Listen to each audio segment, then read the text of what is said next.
Gerist áskrifendur á Samstöðinni og taki þátt í að byggja upp öfluga og róttæka samfélagsumræðu.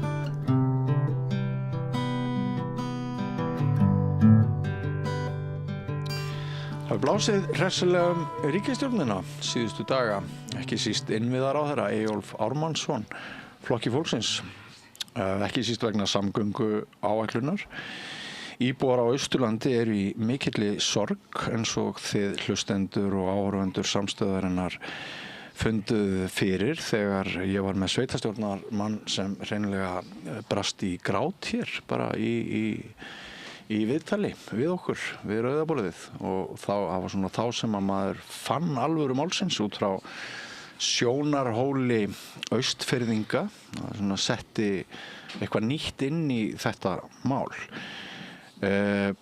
Og það eru Fjarðarheiðargöngin sem ekki verða grafin, sem er þeirra stóra áfall, og þetta mál er ennþá mjög lifandi fréttamál og margt að ræða. Og hann er kominn hingað fyrrverandi samgönguráðherra meðal annars og fjármálaráðherra Steingrímur J. Sigfússon. Vertu velkominn, Steingrímur. Takk. Þetta mál, ég rakst á þig á Strikinu í Kaupmannahöfn helgina og við fórum að taka spjall saman eins og gengur nú og gerist þegar landar hittast í útlöndum. Gjarna. Og niðurstaðan er svo að þú ert hingað komin til mín til þess að ræða meðal annars samgöngu áætlun. Var þetta ekki góð forgangsröðun hjá ríkisstjórninni að kynna næstu framkvæmdir með þeim hætti sem gert hefur verið? Nei, þetta var satt best segja varð ég ofboðslega vonsvikinn og eiginlega sár og reiður. Ég ætlaði ekki að trúa því að menn færu í svona alvarleg svik á því sem að hefur legið fyrir og verið mótuð stefna og verið í undirbúningi lengi. Og segi svik? Ég segi bara hiklaust svik og ég skal fara betur yfir það í hverju þau eru fólkin. Þau eru nefnilega margvísleg. Og ég eiginlega skil ekki hvernig menn hafa brjóst í sér til þess að koma svona fram við Austurland og þá sérstaklega Seyðisfjörð. Ég skal líka fara betur yfir það og eftir. Og þetta er þannig að svo kemur innviðaráðherrann rogginn og segist bara vera óbundinn af ákvörðunum fyrri stjórnvalda, fyrri samþykktum Alþingis og í kjördæminu og svo framvegis. Er það rangt hjá honum? Já, það er svakalega alvarleg yfirlýsing ef hún er tekin bókstaflega. Og það má bara spyrja til hvers er hann þá að leggja fram samgöngu áætlun til 2040. Heldur að hann blessaði maðurinn, hann verið í embættinu svo lengi. Að hverju leggur hann þá ekki bara fram samgöngu áætlun til 2-3 ára í vonum að hann halda embættinu það lengi.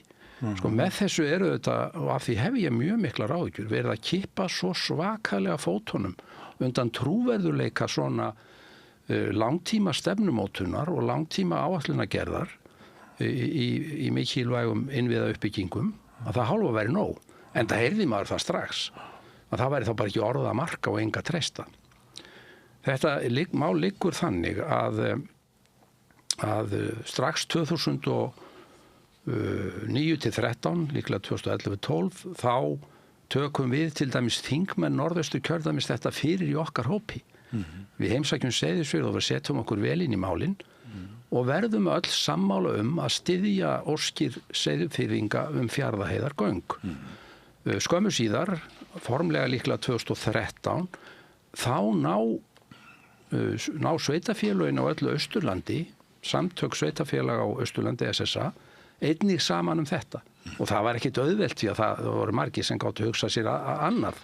En þeir gerðu það, náðu samstöðu í fjórðungnum að fylkja sér allir á bak við þetta. Af hverju voru Fjarðarheiðargöng svona mikilvæg?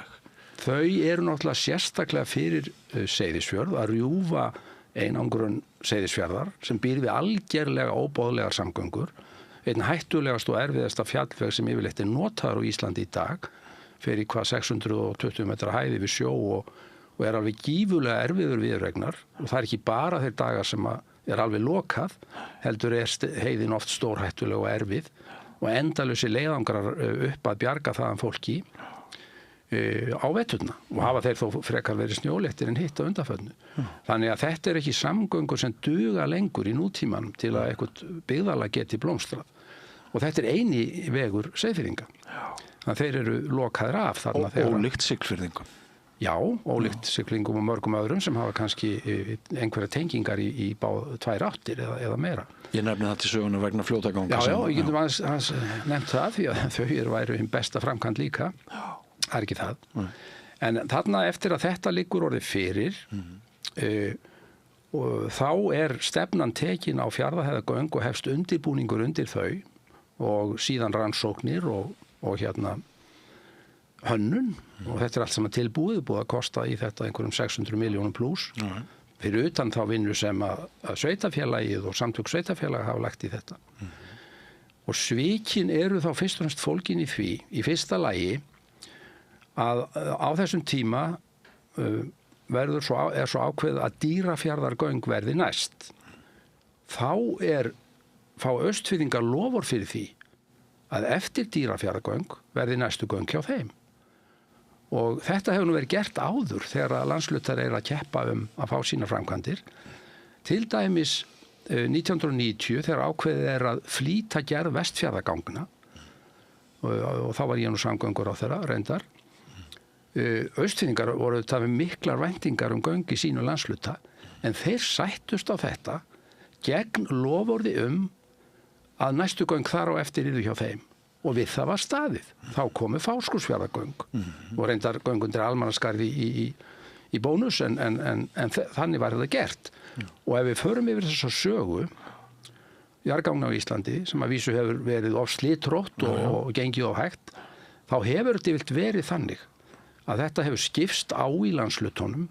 Ólafsfjarðargöngin koma 91 og síðan Vestfjarðargöngin í framhaldinu. Tvenn göng eru utan við þetta því að þau borga sér sjálf, það er að segja Hvalfjarðargöng og Vaðlaheiðargöng. Svo koma Bolungarvíkurgöng, Héðinsfjarðargöng, Dýrafjarðargöng og það er svo augljóst að miðað við þessa sögu er alveg komin röðin að Austfjörðum. Að vísu kemur Norðfjörður þarna inn og það er ákveðið 2012 að fara í þau göng.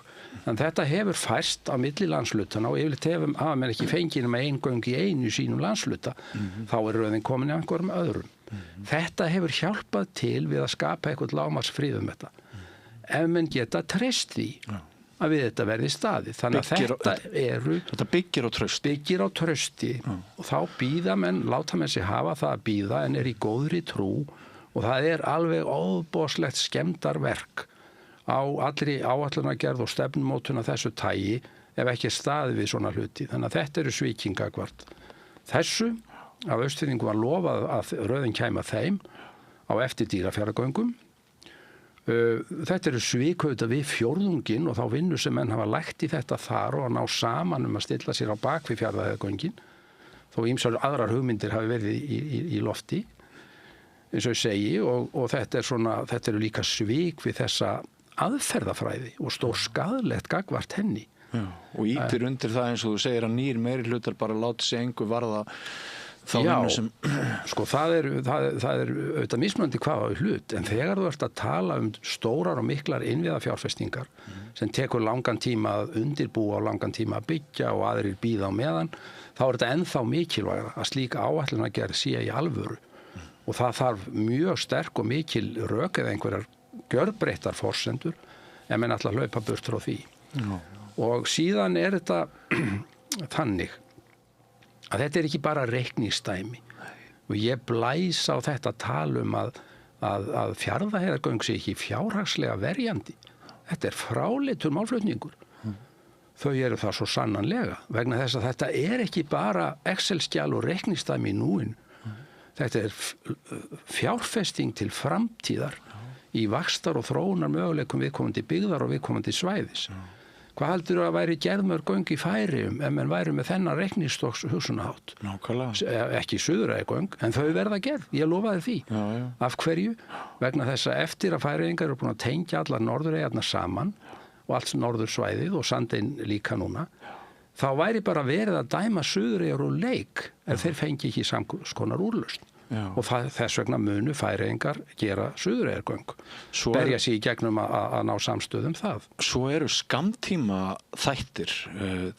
Það hefur væga sagt ekki blásið byrlega í atvinnulífinu þarna fyrir austan núna upp á síðkastið og maður skildi kannski ætla að það væri svona viðbótar pólitískur að sjálfsögðu. Það verður auðvitað að horfa til þess og það kemur inn á þetta sko að fjárfesti í framtíðinu og að Seyðisfjörður sjá einhverja framtíð teiknast fyrir sér. Þarna hafa riðið við mikil áföll, skriðu föllin miklu þarna rétt 19 eða 20, svakalegt legur atburður og ótrúlegt að koma á staðinn. Mikil mildi að ekki var manntjón, eiginlega næstum því óskiljanlegt þegar maður kom þarna og sá hver ósköpin höfðu gengið á. Síðan það þannig að fyrir hvað 1,5 árið eða svo tilkynni síldarvinnslan að hún muni loka fiskvinnslunni og gerði það. Svo kom yfirlýsing að togarinn Gullveri yrði lægt og áhöfninni sagt upp og bara einhverju vikum áður en þessi tillaga samgönguáætlun lögð fram, þá kemur síðasta höggið að bræðslunni verði lokað og þar með síldarvinnslan að skella endanlega í lás á Seyðisfirði. Þetta eru 70, 80, 90 störf.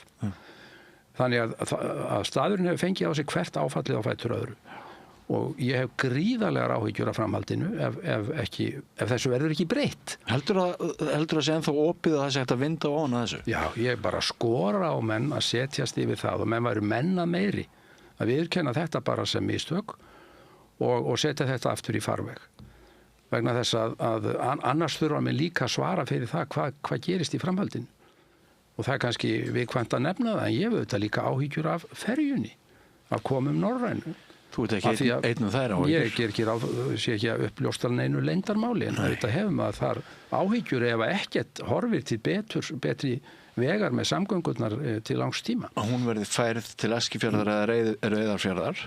Já, það er náttúrulega bara í höndur rekstraraðilans og hann hefur sýnt Seyðisfirði mikla tryggð og það er rótgróin og sterk tengsl þarna milli, enda áttu foringjar á Seyðisfirði mikið þátt í því að koma á þessu samstarfi við Smyril og þeir eru nú endi staðar, Jónas Hallgrímsson og Þorvaldur og fleiri, en hérna þetta er eitt af það sem maður geti haft áhyggjur af og fyrir staðinn sem þá orðin ennþá háðari því að komast til og frá vinnu til dæmis eftir því sem að atvinnulífið hefur vext á Seyðisfirði.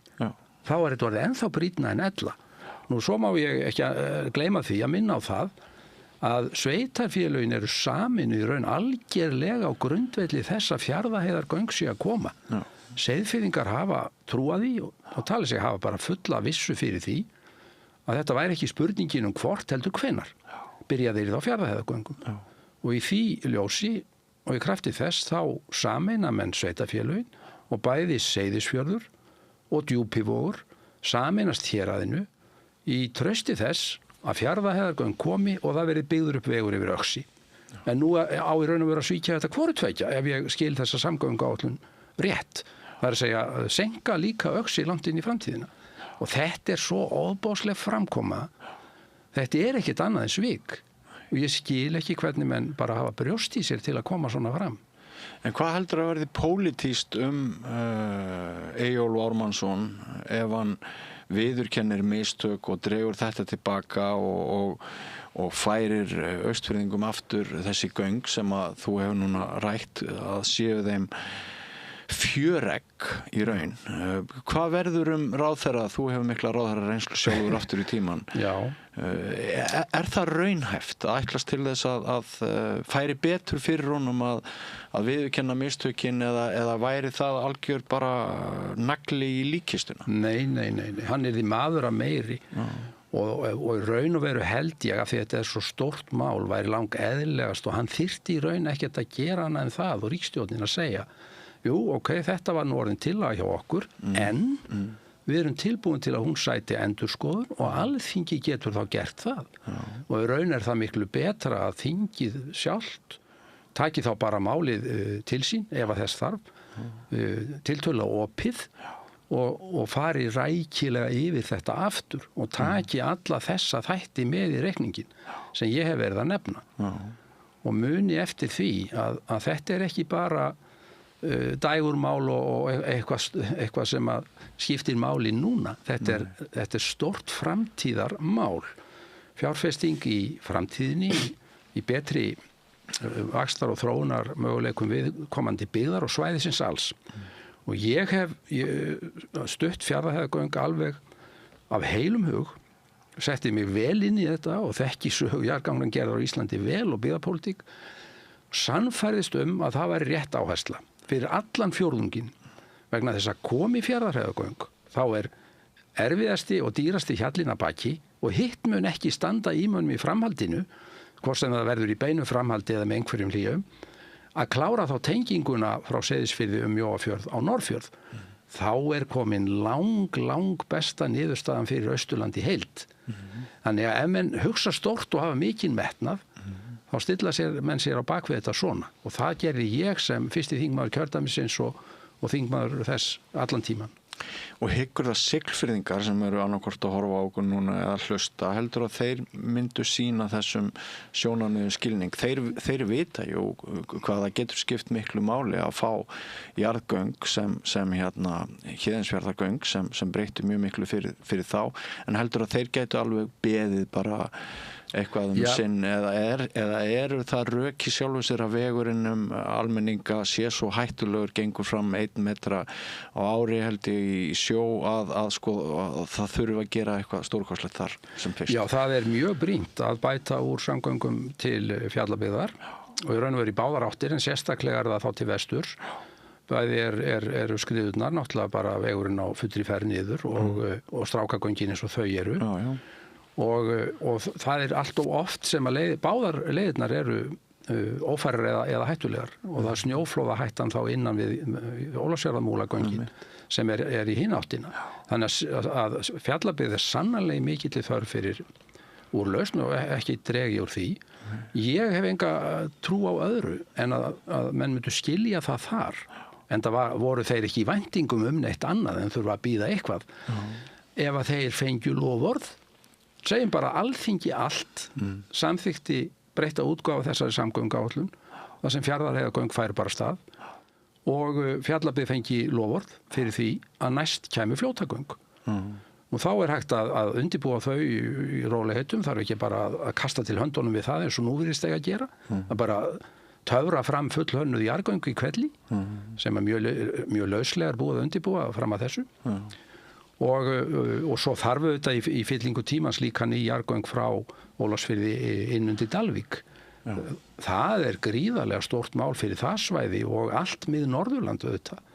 Þá örugg vetrarleið nánast á láglendi komin eða á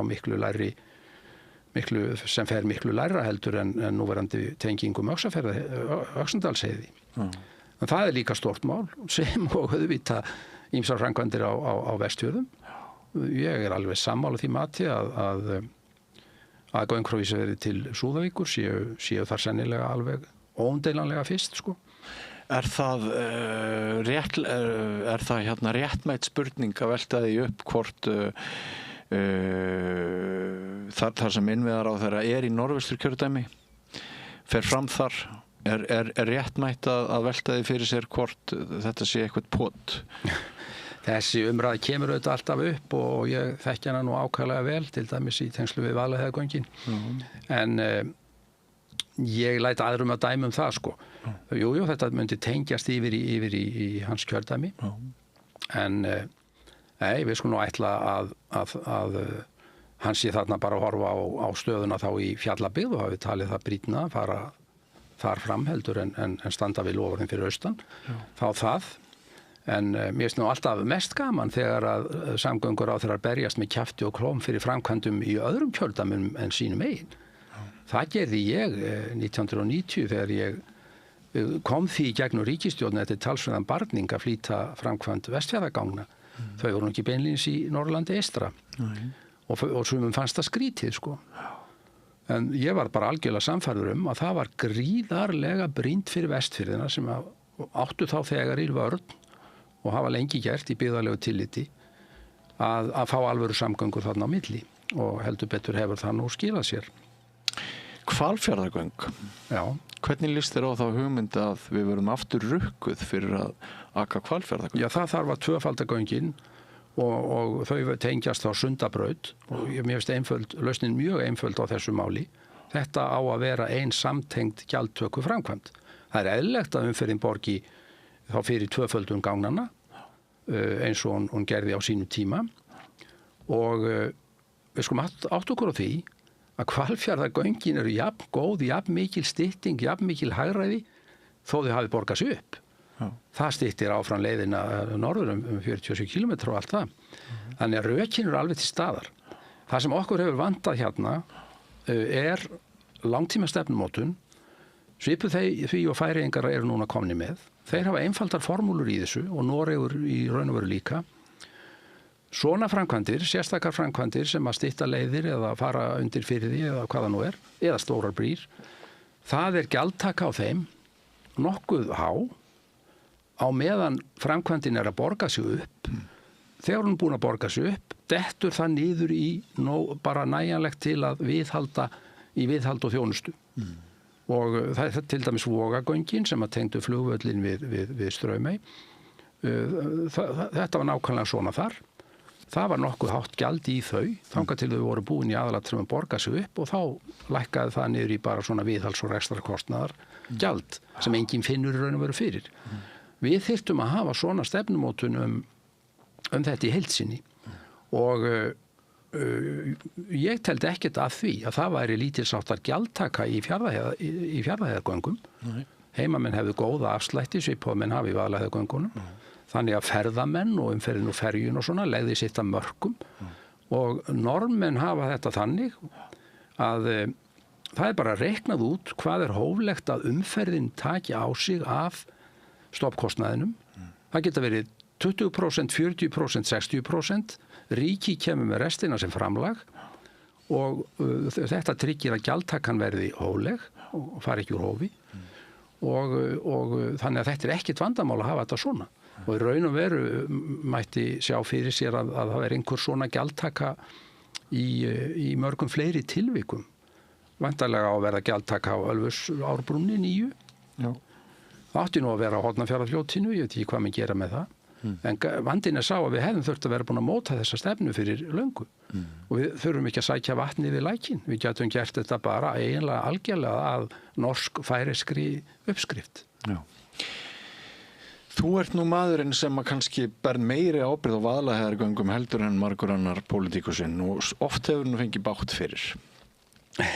Og enn er það þannig að ég er svolítið alltaf í nauðvörn norrlendingurinn sem að þekki munin á því að fara í gegnum gat, aka göng undir Vaðlaheiði í fínu veðri og fullkomnu öryggi miðað við þann háska akstur og þá vondur líðan sem oft fylgdi því að fara Víkurskarði þótt að væri kannski fært að rosalegt stress, börn í bílnum, hliðarhalli, hálka, vont veður. Mjög mikil breyting og ég held að allir norrlendingar séu óskaplega þess að sagt já, þeir sem að búa næst þessu svæði er mjög þakklátir fyrir þessi göng en sko sagan þau er svona svolítið saga spillingar, þessu hafi verið laumað í gegn einhvern veginn, það sé óeðlilegt að ríkið hafi setið uppi með mikla klafa og svo framvegis og ekki mikil skilningur á framkvæmd eins og þessari sem að minni mig svolítið á það þegar allir fjölmiðlar voru að reikna út hvað byggjum margir íbúar á Siglufirði og hvað Héðinsfjarðargöng væru brjálæðislega dýr miðað við hvern íbúa. Það er svona sko að líta ekki á hlutina í samhengi og að reikna allt út frá hundaþúfunni þar sem að íbúar búa flestir sem er höfuðborgarsvæðið. Ég veit að ég nú að ranta kannski meir en að spyrja, ég bara svona leggja þetta svolítið fram en hafa Vaðlaheiðargöng svo við tökum hana þá framkvæmt sérstaklega fyrir hafa þau sannað gildi sitt að mínu mati og blæstu á þá gagnrýni sem hefur komið fram á þau göng í dag. Sko, það er ágætt að taka þetta einmitt í samhengi við þetta sem við höfum verið að tala um og þá endurtek ég að þetta er ekki bara eitthvað svona reikningsdæmi. Það er miklu stærra mál en það. Má ég skjóta inn sögunni af Gásadalsgöngunum í Færeyjum? Geti verið fróðlegt fyrir menn að þekkja þá sögu. Gásadalur er mjög einangruð byggð og eiginlega með mjög erfiðar samgöngur og engan veg, fjallveg bara sem var gengið yfir og eiginlega enga lendingu heldur, þannig að samgöngur og sjó á landi voru mjög erfiðar. Það byggu, ég held að verið 2 bíli í Gásadal. Þegar Færeyingar fyrir 35 árum pluss mínus ráðast í það að gera þar 900 metra löng jarðgöng. Og þá var nú talsverð umræðan það hvort þeir væru orðnir endanlega brjálaðir. Hvernig þetta ætti nú að geta staðið undir sér eða verið réttlætanlegt. Þeir gerðu það samt af því að þeir vildu ekki dæma Gásadal úr leik. Og hver er staðan núna? Það er búið byggja mörg ný hús í Gásadal. Gásadalur er orðin að einn af eftirsóttustu ferðamannastöðum í Færeyjum og byggðin blómstrar. Þeir horfðu á þetta nákvæmlega svona sem langtíma fjárfestingu sem bætti skilyrðin og svo framvegis.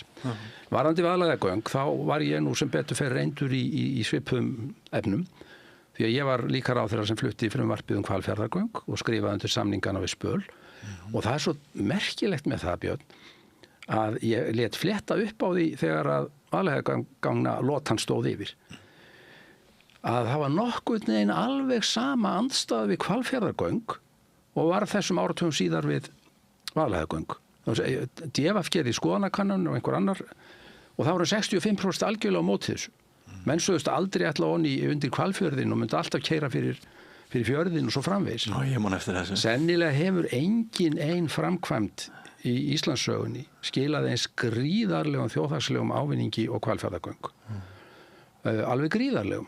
En þau voru gerð á þessum sama grunni og Vaðlaheiðargöng að umferðinu undir borga stoppkostnaðin við göngin og það lék hún sér svo af því að gera og sama mun verða með Vaðlaheiðargöng. Já, það mun verða. Já. Þess vegna átti ég alltaf erfitt með að skilja af hverju það var að ræna menn svefni hér fyrir sunnan að umferðin fyrir norðan fengi göng sem hún borgaði sjálf. Ég átti mjög erfitt með að skilja það. Og það var auðvitað bara ómaklega blandað inn í þá umræðu að þetta tæki peninga frá einhverju öðru og svo framvegis. Og þitt þið kjördæmi? Og þetta var vissulega mitt kjördæmi. En ég þekkti þetta svæði ákaflega vel. Ég þekki fólk sem hefur beðið í lífsháska í sjúkrabíl sem var teftur í Ljósáskarði eða Fnjóskadal.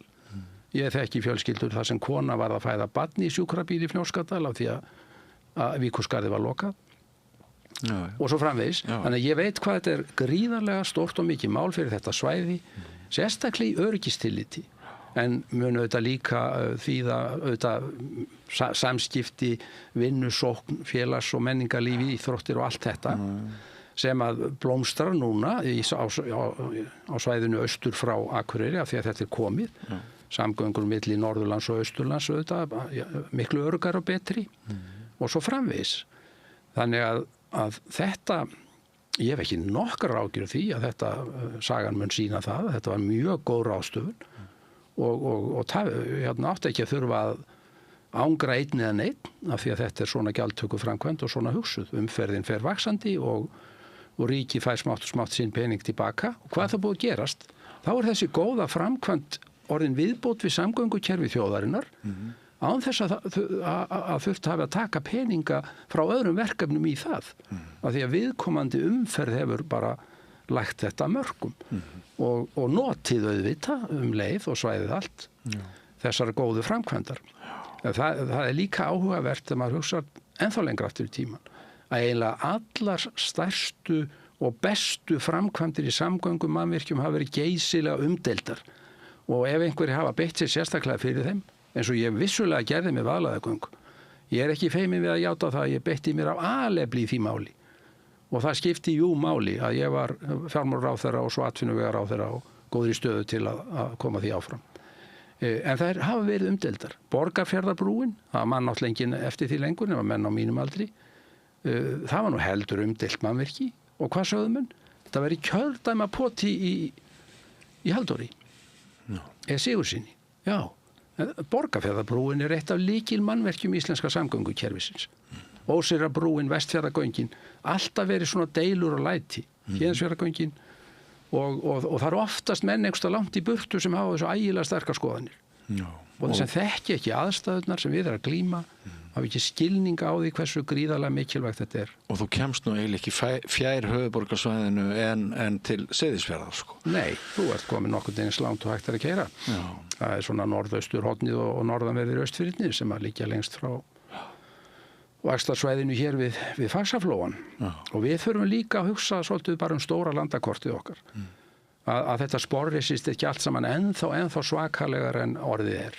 Já. Að það séu vaxtarmöguleikar og þróunarskilyrði. Þú ert að tala byggðastefnu? Ég er að tala byggðastefnu, af því að hún skiptir áfram miklu máli. Austfirðingafjórðungur hefur verið í talsverðið vörn, það var þar tímabundin kippur eðlilega eftir stórframkvæmdirnar og þeir njóta góðs að því að eiga nokkur sterk og mjög öflug sjávarútvegsfyrirtæki en það hefur verið lítil fólksfjölgun og maður hefði alveg þegið að sjá meiri kraft þar og það vissulega háir þessum fjórðungi dálítið hvaðan er langt í burtu. Já. Og ef eitthvað þá ætti að snúa dæminu við og hugsa við þurfum að leggja meira úr sameiginlegum sjóðum í stuðning við atvinnulíf, menningu og listir og íþróttir og ferðakostnað og annað af því að Austfirðir er svo langt frá. Já. Það ætti að vera þannig í raun og veru. Já. Má ég svo minna á að þeir leggja til einhver 22-23% af vöru útflutningstekjum þjóðarinnar. Já. Austfjarðafjórðungur er gríðarlega mikilvægur í þjóðhagslegu skyni en þeir fá lítið tilbaka. Já. Þeir draga stuttast stráið þegar skoðað er hver framlög ríkisins eru til menningarmála og margra fleiri hluta. Já. Þetta látum við duga þennan kafla en ég ætla að spyrja þú til fleira. Við erum hér að verða vitni að nýrri stefnu Bandaríkjanna sem varðar þeirra þjóðaröryggi segja þeir en varðar nú kannski heiminn allan og Evrópa það er svona menn takast á hlutverk Evrópu og framsýn það tekst á það líka hvort Íslendingar eigi að vera gildandi á meðal annarra þjóða og hér erum við að fara að opna veskinn og greiða meira til hernaðarmála eða varnar- og öryggismála. Menn fagna 10 milljarða fjárfestingu við Helguvík eins og það sé bara frábært en það eru ýmsar hliðar á þessum málum öllum. Hvernig finnst þér við vera að búa okkur undir breytta heimsmynd við Íslendingar þessa dagana? Já, það er náttúrulega hægara sagt en gert kannski að átta sig á óreiðunni og þessari ískyggilegu þróun sem er í gangi. Bæði hvað varðar auðvitað hræðilegu atburði í austanverðri Evrópu, innrás Rússa í Úkraínu. Afsakaðu, ég skildi gleyma nefna það. Já, það er bara þarna og sem er náttúrulega búin að vera fyrir framan augun á okkur lengi eftir að þeir fóru þarna 2014 og tóku Krím og settu sína menn inn í inn á Donbass-svæðið og svona fóru að undirbyggja það. Til endurkosning Trump, svona dæmalus atburður í heimssögunni, verði ég að segja. Seint hefði maður trúa því að í fyrsta lagi hann nú yfirleitt kosinn þarna á sínum tíma en hann endurkosinn. Það finnst mér eiginlega svo ævintýrlegt með allt það sem maðurinn er með á bakkinu og hvernig hann er og hefða sér. En hann hefur heldur betur tekið til hendinni á þessu áritapa sem hann er búin að vera þarna, er það ekki? Og núna síðast kemur þessi nýja þjóðaröryggis stefna eða eitthvað skjal upp á 23 blaðsíður, hvað það nú er. Og að þú varst að nefna við verið í Danmörku þá var ég að hlusta á fréttaskýringar þátt í danska sjónvarpinu sem var ansi góður og þeir voru að reyna botni í þessu skjali og það var fleiri verið að gera en þeir gerðu annan áhugaverðan hlut. Þeir spiluðu kafla úr ræðum bæði Obama og Bidens þar sem þeir fjölluðu svona svipaða hluti hlutverk Bandaríkjanna og tengsl Bandaríkjanna við Evrópu og stöðu þeir í heiminum. Og það var svo sláandi að sjá þann mun. Obama náttúrulega mjög ötull talsmaður mannréttinda, lýðræðis, jafnréttis og góðrar samvinnu vestrænna lýðræðisríkja eða svipað þenkjandi ríkja hvar í heiminum sem er. Og Biden var á sömu nótum einmitt í tengslum við innrás Rússa í Úkraínu og þeir myndu standa með bandamönnum sínum í Evrópu. Svo kemur Trump með þetta sem að við vita bara flest bendir til að hann og kannski sérstaklega öfl í kringum hann og bakvið hann ætli bara að svíkja Úkraínu, afskrifa þá og gera samninga við Rússa sem eru talið með ólíkindum. En þessi stefna, þetta náttúrulega pólitísk yfirlýsing meira en kannski einhver stefnumótun með rökstuðningi og svoleiðis. Þetta ótrúlegt það sem maður hefur séð af þessu. Og Bandaríkin í raun og veru að gefa skít í Evrópu. Já. Og meira en það bara spá Evrópu bara tálgið í tortímingu. Já, bara stuttið þeir geri Evrópu að ófinni. Siðferðislegu niðurbroti og ég veit ekki hvað og hvaða því að þar eru önnur gildi í heiðri höfð en hjá þeim. Já. Og hvaða gildi eru það nú? Það er þau gildi sem að þið hjá vinstri grænum unnuð hörðum höndum að... Já, lýðræði, mannréttindi, virðing fyrir alþjóða lögum og rétti, umhverfisvernd. Þessi Trump öll að henda á haugana. Þannig að það er svakalegt að sjá það. Og ég held að lítiland eins og Ísland verður að taka þetta alvarlega og skoða sína stöðu. Er það, kallar þetta á gjörbreytta utanríkisstefnu okkar? Það veit ég ekki, sko. Ég náttúrulega... Ég er ekki hrifinn að fara að ausa auknum fjármunum í vígbúnað, einhvern vígbúnað. Ég vil efla almannavarnir og það sem að raunverulega varðar öryggi okkar mestu. En ertu ekki hissaði hvað er lítið úrtöluraddir innan Alþingis? Jú, það er náttúrulega vegna þess að Alþingi er samansett eins og þeir. Það er ekkert aðhald frá vinstri eða frá umhverfisverndarhlíðinni. Það er náttúrulega stór skaðlegt en verður nú vonandi bara 1 kjörtímabil. Það er ekki hollt að hafa það þannig. Og maður hefði gjarnan getað að hugsa sér að vera á þingi og takti málsum ýmsa hluti þar á meðal þjóðarmorðið í Palestínu og öll þau ósköp en sko ég held að við verðum nú fyrst og fremst að horfa á okkur sjálf í þessum efnum. Við höfum bara vera einörði því að vera málsvarar lýðræðis og mannréttinda, jafnréttis, friðsamlegra lausna á alþjóða vettvangi.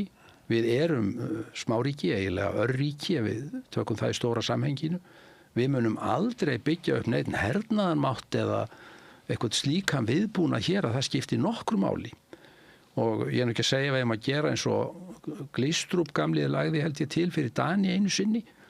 Þá voru umræður þar útgjöld til varnarmála og Glistrup fannst þetta nú hálfgerð vitleysa, Dani væri svo litlir og hvort það væri ekki bara hægt að setja upp síma sjálfsvara sem segði við gýr upp, við gefumst bara upp á rússnesku og kínversku eða hvað nú er. Ég er ekki að segja það. Nei. Og nú erum í NATO og gott og vel þá erum við það en við erum herlaus þjóð, eigum að halda í það, vera alltaf og allstaðar boðberar friðsamlegra lausna og auðvitað er það alveg rétt sem menn leggja margir áherslu á í þessum efnum að smáríkin eiga ofboðslega mikið undir því að lög og reglur séu virt, að samningar séu virtir, að það sé leita friðsamlegra og lýðræðislegra lausna og það eru stórveldin sem geta farið sínu fram. En smáríkin verða auðvitað að treysta á það að það sé einhver skikkan á heimsmálunum.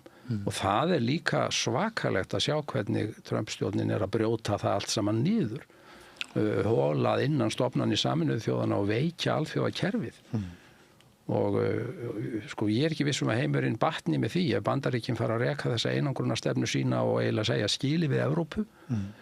Nú þeir eru þá allavega bandamönnum færri þegar kemur að glímunni við Kína og Rússland. Og það glittir nú svolítið í það að vegna þessara framgöngu Trumps séu að myndast tiltekin bandalög og er það endilega betra að Rússar, Kínverjar, jafnvel Indverjar og Brasilíumenn og fleiri læsi sig saman af því að þeir eiga orðið sameiginlegan óvinn í Trump sem virðir engar eðlilega samskiptareglur, tekur geðþótta ákvarðanir tolla og svo framvegis. En sko er NATO eins og við höfum þekkt að búið að vera í einhverju mynd? Ég veit það ekki. Það er allavega búið að vera í þeim skilningi að sterkasta stoðin í því Bandaríkin með sinn mikla hernaðarmátt að á þá sé treystandi. Það er alveg ljóst. Kannski verður bara þá að einhver B-deild NATO sem verður bara Evrópa og Kanada og með samvinnu við kannski lönd eins og Ástralíu og Nýja-Sjáland þau séu langt í burtu en lönd sem enn hugsa á svipuðum nótum. Það geti kannski orðið einhver leið, en það mun auðvitað þýða það að Evrópa, sem hefur nú ýmislegt annað við peningana að gera, mun þurfa að hella óhemju í útgjöld til hernaðarmála. og varnarmála. Og breytist nú eitthvað tónnin þegar evrópsk mannslíf fara að tapast þegar það fara að senda mannafla og ungt fólk fellur. En það þó huggun harmi gegn að með fáinum undantekningum hefur Evrópa náð að stilla sér mjög vel saman í þessu. Bretar alveg þétt við hliðina á frökkum og Þjóðverjum og engin áhrif þó þeir séu ekki lengur í ESB. Nei. Og mest öll Evrópa með smá veikjum hlekkjum það sem eru Urban og Slóvakía hvaða nú hefur staðið nokkuð þétt saman. Kanada held ég líka miklu meira evrósk í sínum þangagangi heldur en Bandaríkin. Óttast þú sjálfur að Pútín myndu engin bönd halda ef hann næði Úkraínu, hann myndi ganga lengra, væri Póllandi ógnað, væri við bara að horfa á heimstyrjöld? Ég svo sem veit það ekki, en það var, ég held að þetta sé ekki bara bundið við Pútín. Nei. Ég held að það sé hættulegt að hugsa það þannig.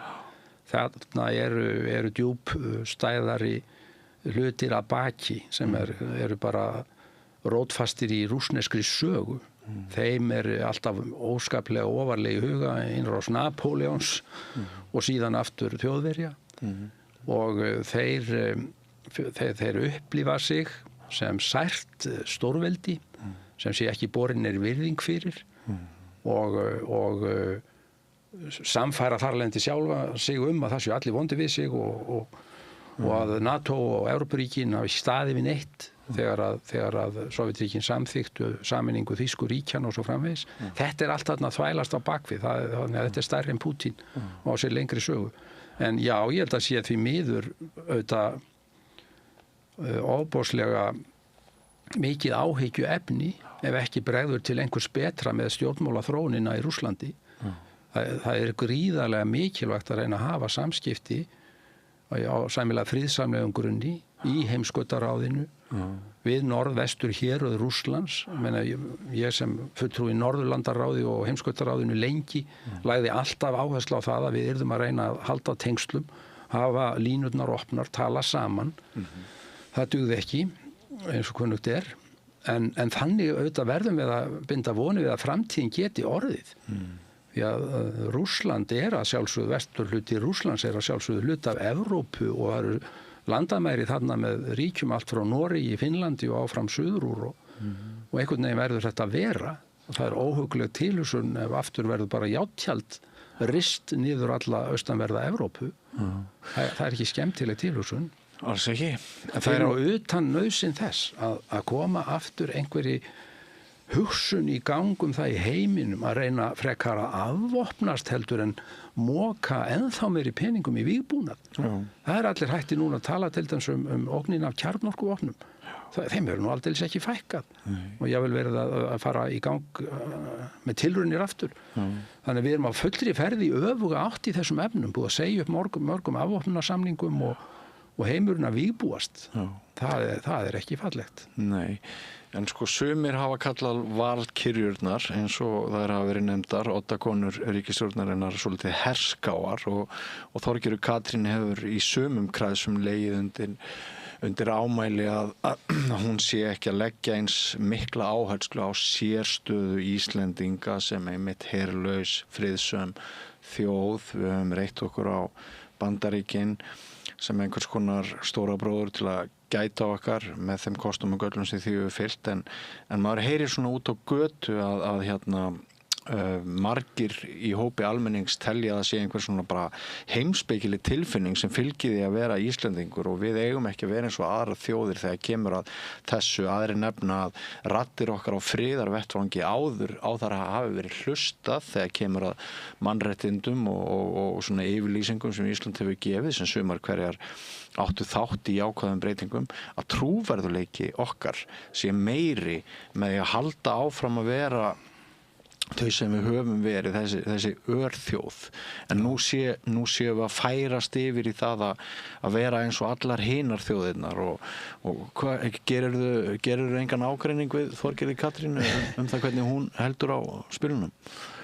Fyrst þetta, það hefur tvímælalaust verið sérstæða Íslands að vera lítil herlaus þjóð og við höfum haft rödd sem hefur verið langt umfram okkar stærð á köflum, á mörgum sviðum þar sem við höfum bara lagt góða hluti fram.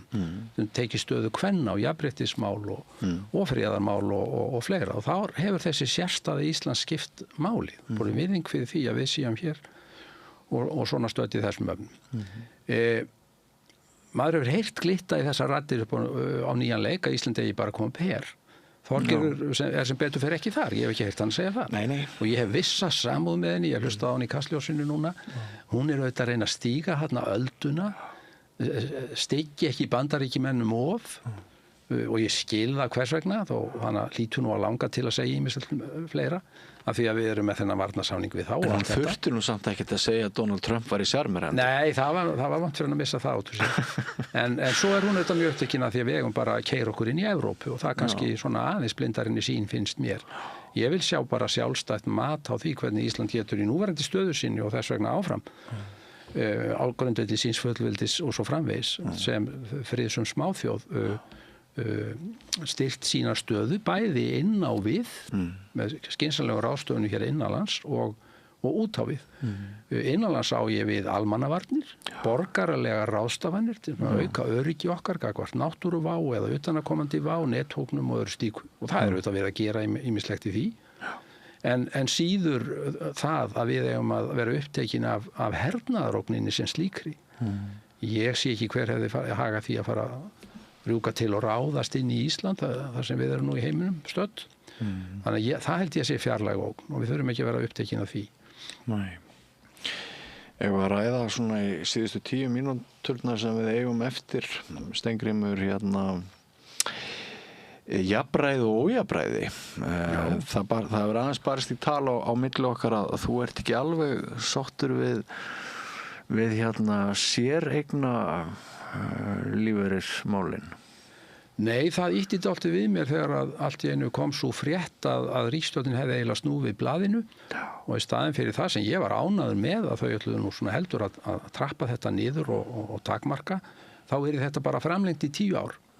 Það að segja þessi ráðstöfun séreignarsparnaðar inn á húsnæðislán eða inn á bók til að undirbúa íbúðarkaup og þú færð eftirgjöf á skattinum, bæði tekjuskatti og útsvari til ríkisins, sem annars greitt þegar þú færð út greittan þinn séreignarsparnað síðar á ævinni.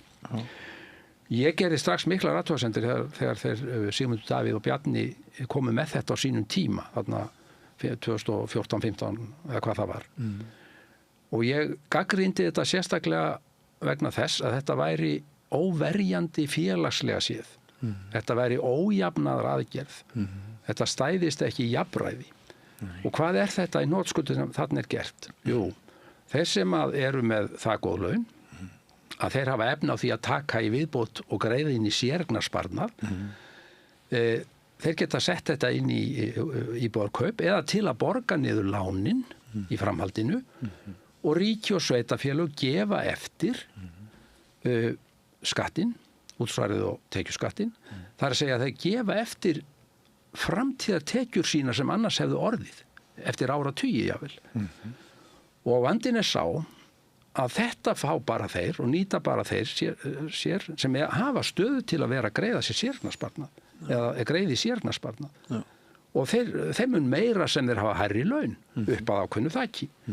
Þeir sem ekki í aðstöðu til þess að leggja fyrir séreignarsparnað vegna þess að þeir hafa svo lág laun eða eru ekki á vinnumarkaði, þeir fá ekki neitt.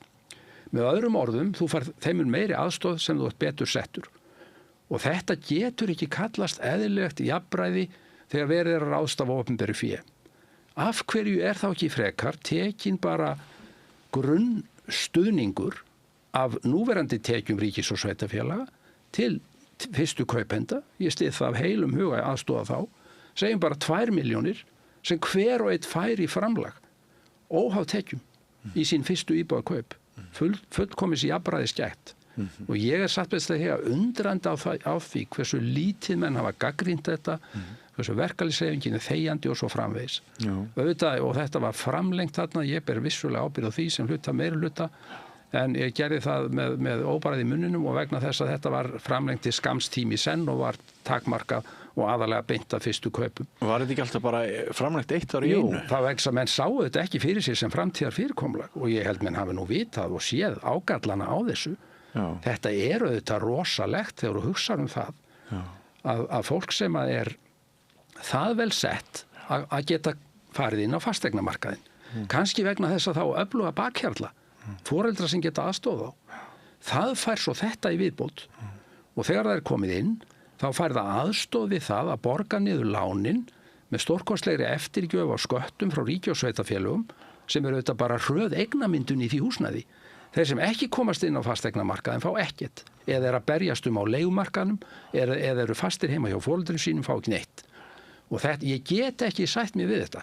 Þannig að þó ég sé allur fyrir það að standa við bakið ungu fólki sem er að reyna að koma sér upp þakki yfir höfuðið, þá væri ég orðin aumur sósíalisti ef ég gagnrýndi ekki þetta fyrirkomulag. Svo er annað sem fer ofboðslega í mig og það er ábyrgðarleysið í þessu. Vegna þess að þarna er ekki verið að taka af tekjum ríkis og sveitafélaga í núinu, heldur er verið að gefa eftir framtíðartekjur. Það er verið að skuttla reikningum inn í framtíðina á börnin okkar og barnagbörnin þegar þau verða skattgreiðendur. Því þá munu þessar tekjur ekki skila sér. En þá verður að vísu núverandi kynslóð sem er að fá þetta komin á aldur og þarf að aukna þjónustu og umönnun. Þetta er ábyrgðarlaust og þarna vantar það sem kallað eru kynslóðareikningar og ég talaði nú mikið fyrir á sínum tíma og reyndi að koma af stað sem fjármálaráðherra að taka svona ákvarðanir og skoða hvernig þær koma út í samhengi kynslóðana.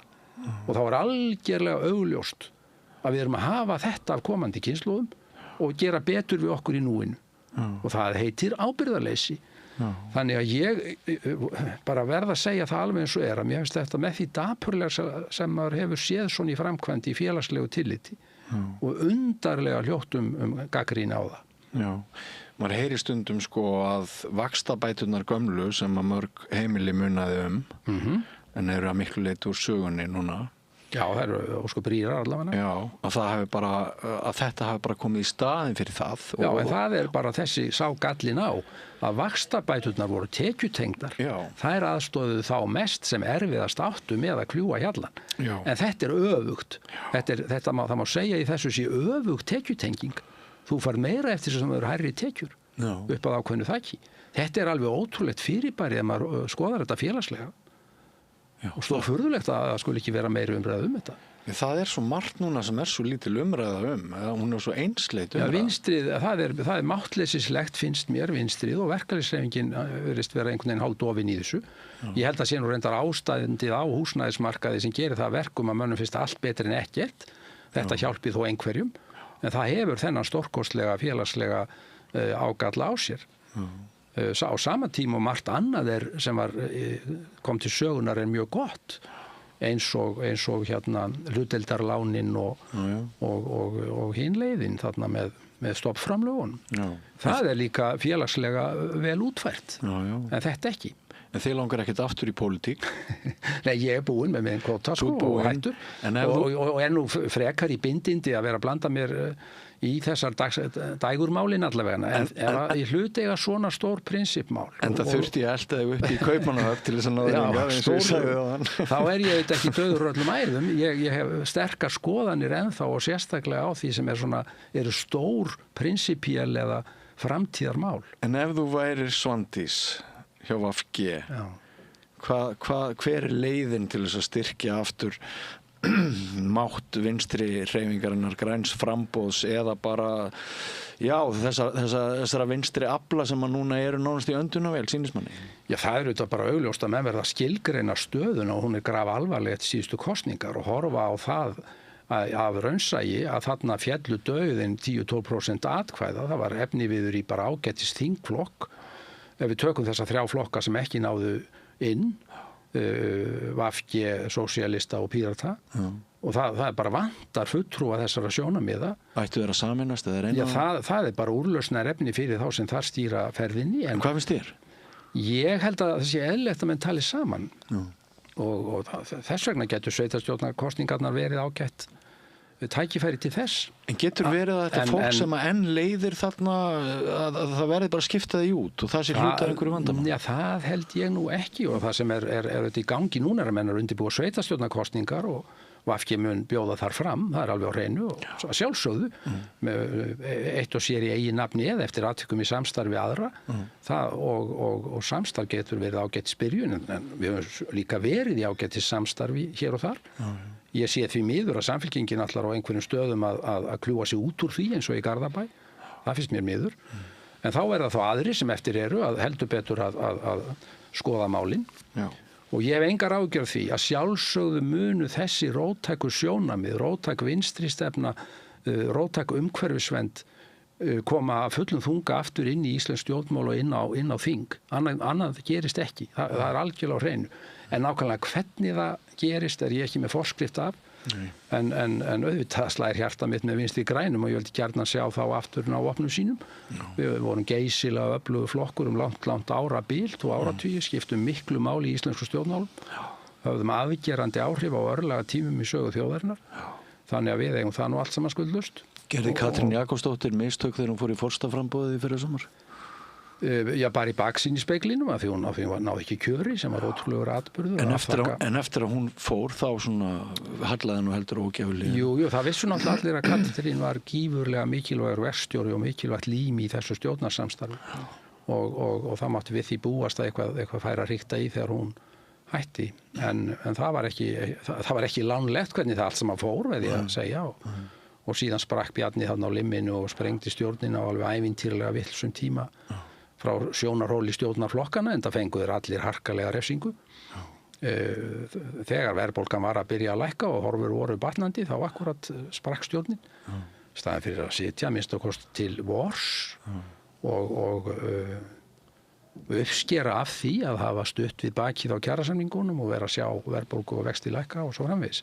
Þannig ég skildi þá ráðstöfun nú ekki en það ég er bara áhorfandi að því. Það sem ég sitt á mínum friðarstóli. Já. En þér opið, hvernig Austfirðingar eru leiknir og það var kveikjan að okkar spjalli og eins og þú segir, þér finnst bara að Eyjólfur eigi að draga þessa ákvörðun tilbaka og Alþingi eigi að stokka spilinu upp á nýtt. Já, hann er í fyrsta lagi ekki búin að leggja þetta neitt fram, það er bara búið að sýna þetta. Já. Þannig að það er nú alveg að gefa sér tíma í að hugsa málið, var þetta nógu skynsamlegt. Og í öðru lagi bendi ég á þann augljósa kost að opna bara málið upp og eftir atvikum þá fela Alþingi það hlutverk að reyna að komast að einhverju góðri niðurstöðu í sæmilegum friði við guð og menn. Áhugavert sjónarmið. Kæra þakkir fyrir komuna og maður er búin að sakna þess að hafa viðmælandi eins og þig sem tala bara mannamál og skýra á góða norrlenska íslensku. Já, ég var nú hræddur með að vera orðin ryðgaður en þetta. Þið sýnist þú bara að vera vel smurður. Já, maður hittnar upp. Já.